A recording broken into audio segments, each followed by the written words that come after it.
सद्बुद्धि, सन्मार्ग और कार्य का संकल्प देना, अडिग रहे विश्वास तुम पर, ऐसा अंतः कर देना।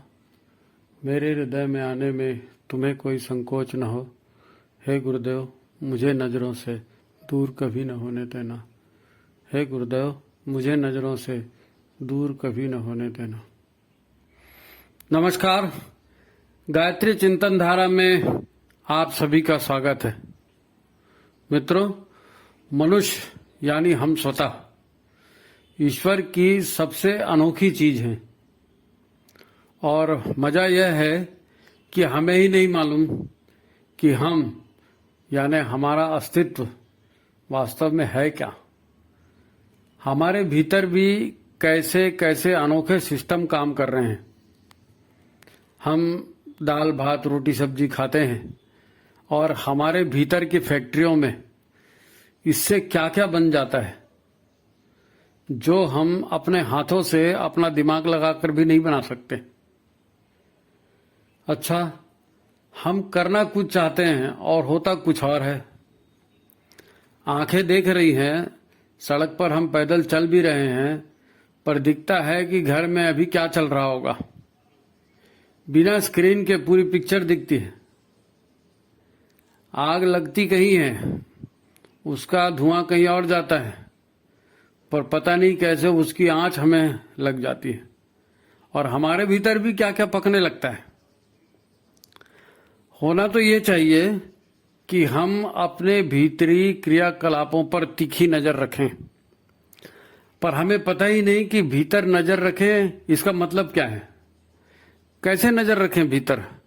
आंखें तो बाहर देखती हैं, कान तो बाहर सुनते हैं और दिमाग को भीतर के संकेतों को समझना तो आता नहीं।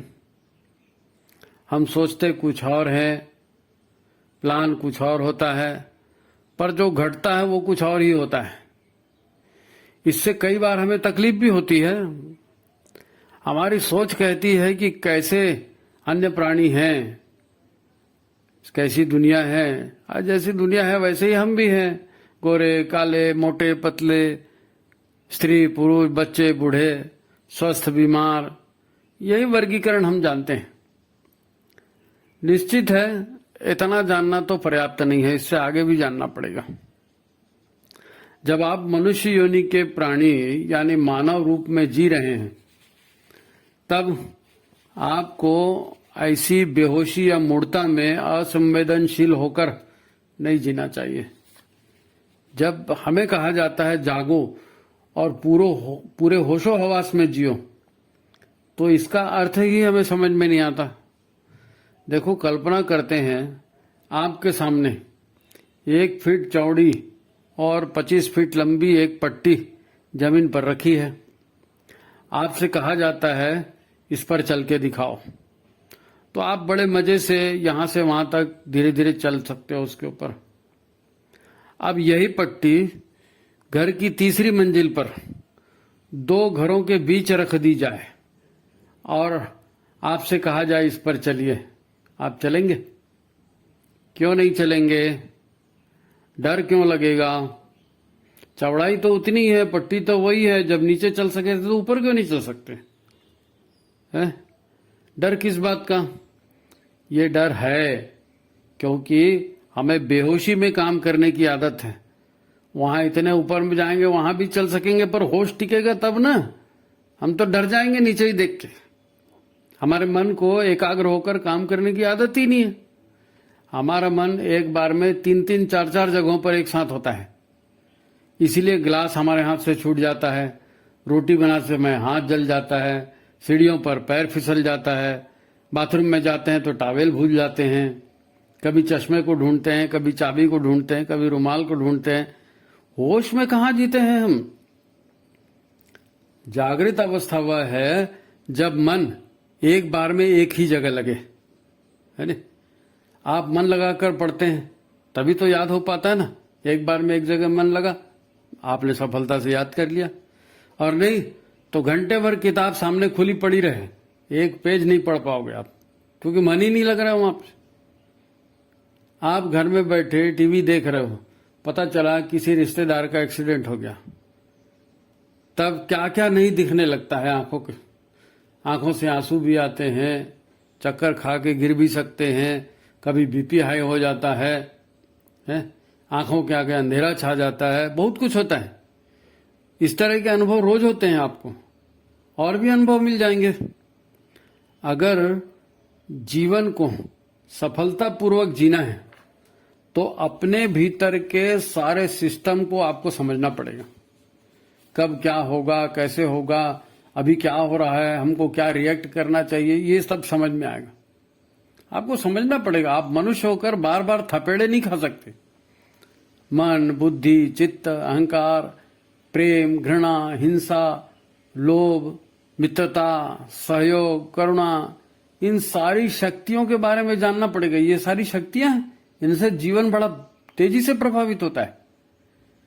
इनको कैसे कंट्रोल करना है पता नहीं चलेगा तो कैसे जिएंगे। जागृत होकर जीना क्या है, साधना क्या है, भक्ति क्या है, ढेरों छोटी मोटी ताकतें हैं, और ये ताकतें एक दूसरे पर निर्भर भी होती हैं। इनका बड़ा जबरदस्त प्रभाव हमारे शरीर पर पड़ता है। हमें तो यही नहीं मालूम कि आराम कैसे किया जा सकता है। हमें यही नहीं मालूम कि हमें नींद क्यों नहीं आ रही है। पता नहीं शुगर लेवल कैसे बढ़ गया, पता नहीं बीपी कैसे बढ़ गया, पता नहीं शरीर कैसे अकड़ गया, पता नहीं चमड़ी पर क्यों दाने आ रहे हैं, यहां तो लाल लाल दिख रहा है, यहां तो काला काला दिख रहा है, मुंह में छाले हो गए, माइग्रेन हो गया। हमारे शरीर में क्या हो रहा है, क्यों हो रहा है, किसी बात का सिर पैर हमको पता ही नहीं होता। ये कोई प्रगतिशीलता या बुद्धिजीवी के लक्षण तो नहीं।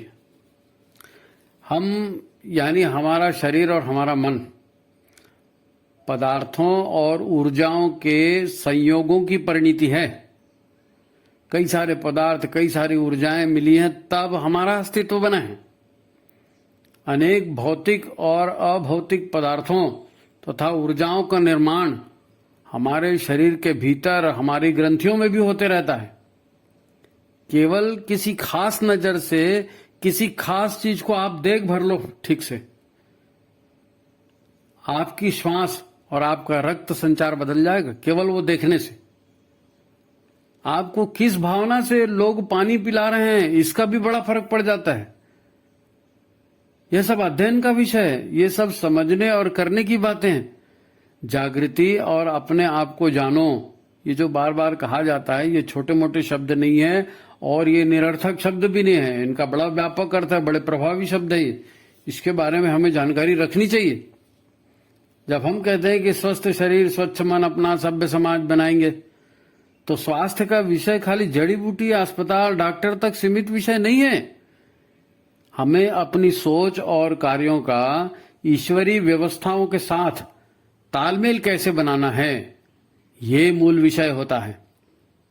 अगर ईश्वरीय व्यवस्था के साथ तालमेल बन जाएगा तो सब ठीक चलेगा, तालमेल बिगड़ जाएगा तो फिर यहां से वहां तक खतरा ही खतरा है। नहीं, जब ये तालमेल समझ में आएगा तो फिर व्रत में आलू के चिप्स, खोए की जलेबी, सिंघाड़े का हलवा नहीं खाएंगे।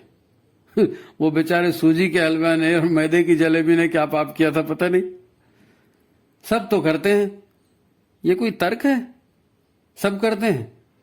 अच्छा, धर्म कर्म और पूजा पाठ अलग अलग बात है। हाँ, आध्यात्म अलग बात है। पूजा पाठ करने वाले भगवान के सामने अपनी कामनाओं की लिस्ट भी रख देते हैं, हे भगवान मेरा ये कर देना, उसका ये कर देना।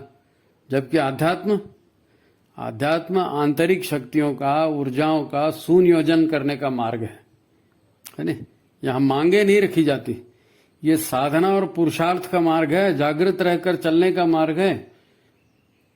या दूसरे शब्दों में कहें तो भोगवाद से छुटकारे का मार्ग है ये, है ना। भोगवाद से छुटकारे का मार्ग। भारतीय संस्कृति में ये दोनों मार्ग घुले मिले दिखते हैं। आप चाहें तो इन्हें भक्ति मार्ग, ज्ञान मार्ग या योग मार्ग, जो भी आप चाहें कह सकते हैं। हमें यह सब जानने समझने के लिए भी समय निकालना चाहिए। इसी 24 घंटे में समय निकालो और देखो, समझो इनको। इन शक्तियों के प्रति जागरूक होना बहुत जरूरी है, तभी हम फालतू की क्रिया और प्रतिक्रिया के झमेले से बच सकेंगे। तो ठीक है, प्रयत्न चालू कर दें अभी से, जागरूक रहें, अपनी जागरूकता बढ़ाएं। आज अब यहीं तक।